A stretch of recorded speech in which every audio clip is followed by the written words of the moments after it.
ওই তো ফলের ব্যাগ ওখানে। কেমন লাগছে ভন্টুকে বলো। Hello guys, welcome back to my channel. So আজকে আরেকটা সুন্দর ব্লগ নিয়ে চলে এসেছি এবং আমি দেখছি যে তোমরা আমার বাড়ির পুজো এবং এই জিনিসটাকে খুব ভালোভাবে নিচ্ছ, খুব ভালো পছন্দ করছো।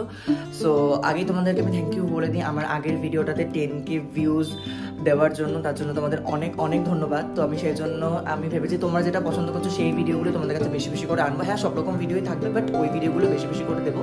তো আজকে হচ্ছে বুদ্ধ পূর্ণিমা এবং গত বছর আজকের দিনে আমি আমার বাড়িতে গোপালকে নিয়ে এসেছিলাম, সেই জন্য ওর গৃহপ্রবেশের 1 বছর পূর্ণ হলো। তো সেই জন্য একটু ছোট করে বাড়িতে পুজো দেবো আর একটু ছোট করে পায়েস ফায়েস এগুলো একটু বানাবো। তো কীভাবে কী করছি না করছি সমস্তটাই তোমাদের সাথে শেয়ার করবো। তো যদি চ্যানেলে নতুন হয়ে থাকো চ্যানেলটাকে সাবস্ক্রাইব করে দিয়ে পাশে থাকা বেল আইকনটাকে প্রেস করে দিও। আর যদি ভিডিওটা ভালো লেগে থাকে তাহলে ভিডিওটাকে লাইক কমেন্ট শেয়ার করতে ভুলো না।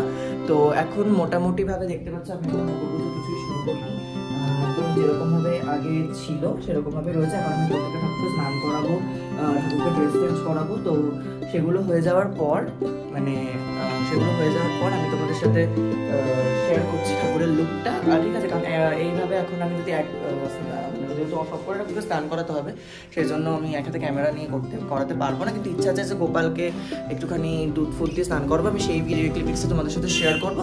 আর বাকি ঠাকুরগুলোকে আমি স্নান করানোর পর একদম ডাইরেক্ট দেখা হচ্ছে ঠাকুরের ফাইনাল লুকের সাথে। তো দেখতে থাকো, আশা করি তোমাদের ভিডিওটা ভালো লাগবে। তো এখান থেকে আমি ভিডিওতে ভয়েস ওভার দেওয়া শুরু করছি যাতে তোমাদের বুঝতে সুবিধা হয়। আর এখানে আমি ভন্টুকে দুধ দিয়ে স্নান করিয়ে নিচ্ছি, কারণ আজকে হচ্ছে ওর প্রতিষ্ঠা দিবস, তাছাড়া ছিল বুদ্ধ পূর্ণিমা। তো সেই জন্য ওকে দুধ, গোলাপের পাপড়ি এগুলো দিয়ে সুন্দর করে স্নান করিয়ে নিচ্ছি। তো দুধ দিয়ে স্নান করানোর পর তারপর গোপালকে একটুখানি পরিষ্কার জল, তুলসী পাতা, গোলাপের পাপড়ি এগুলো দিয়ে ভালোভাবে স্নান করিয়ে নিলাম। তো সেটা ক্লিপিংসে তোমাদের সাথে শেয়ার করছি, তো তোমরা দেখতে থাকো।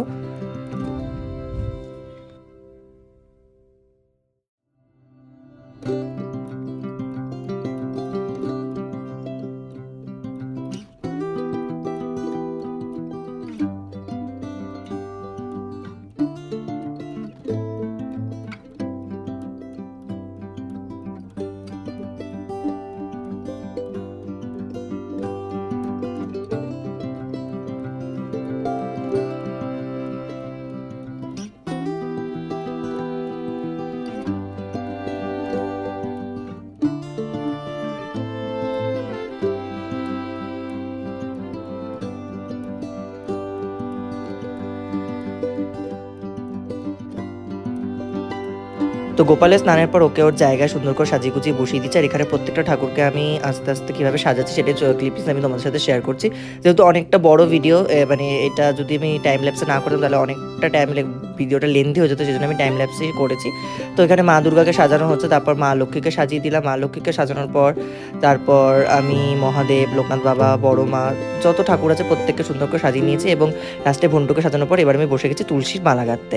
তো তুলসীর মালা গাঁথা একদম ইজি। তো আমি জানি তোমরা অনেকেই জানো, আবার অনেকেই জানো না। তো যারা জানো না তারা আশা করি ভিডিওটা দেখে একটু হেল্পফুল হবে। তো প্রত্যেকটা তুলসী পাতাগুলোকে পরপর এভাবে রেখে একটা সুতো দিয়ে ভালোভাবে বেঁধে নিয়ে একটা মালার আকার দিয়ে নেবে, তাহলেই খুব সুন্দর এবং মোটা একটা মালা ক্রিয়েট হয়ে যাবে। তোমরা তোমাদের পছন্দ মতো এটার মানে কতটা মোটা হবে মালাটা সেই অনুযায়ী দেখিয়ে করে নিতে পারে। আমি এতটা মোটা করেছি আর এতটাই বড় করেছি, কারণ আরও অন্যান্য মালাও ছিল, সেগুলো যাতে পড়ালে দেখতে যাতে সুন্দর লাগে সেটাই হচ্ছে ব্যাপার। তো ঠাকুরকে সাজিয়ে গুছিয়ে নেওয়ার পর এবার আমি শেয়ার করছি ঠাকুরের ফাইনাল লুক।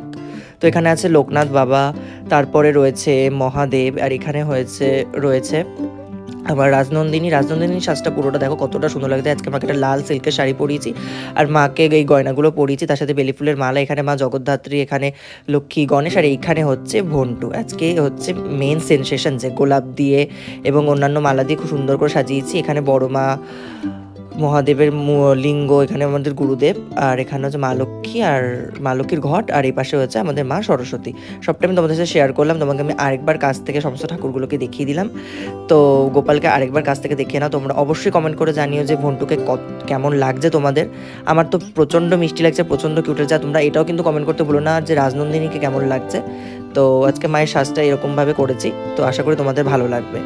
তো এরপর আছে আমি আরতিটা শুরু করে নিয়েছি, আরতি করছি ভগবানের। তো আরতির জন্য আমি আলাদা করে আর কি বলবো, পঞ্চপ্রদীপ, ধূপ, দ্বীপ এগুলো দিয়ে সুন্দর করে আমি আরতিগুলো করেছি। তো আরতি হয়ে যাওয়ার পর আমি তোমাদের সাথে শেয়ার করছি ঠাকুরের ভোগে কী কী ছিল।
আমাদের গুরুদেবকে সিন্নি দেওয়া হয়েছিল এবং তার সাথে ছিল আজকে মালপোয়া, মিষ্টি, এখানে রয়েছে মিছরি আর পায়েস তো অবশ্যই ছিল।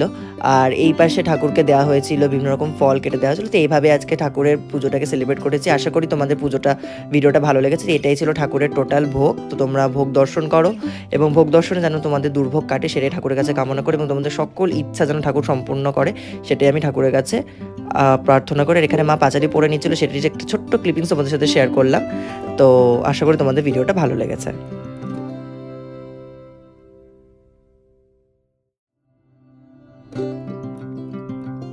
তো আজকের ভিডিওটা এতটাই, আশা করি তোমাদের ভিডিওটা ভালো লেগেছে এবং এইভাবেই আমি পুজোটাকে সেলিব্রেট করলাম।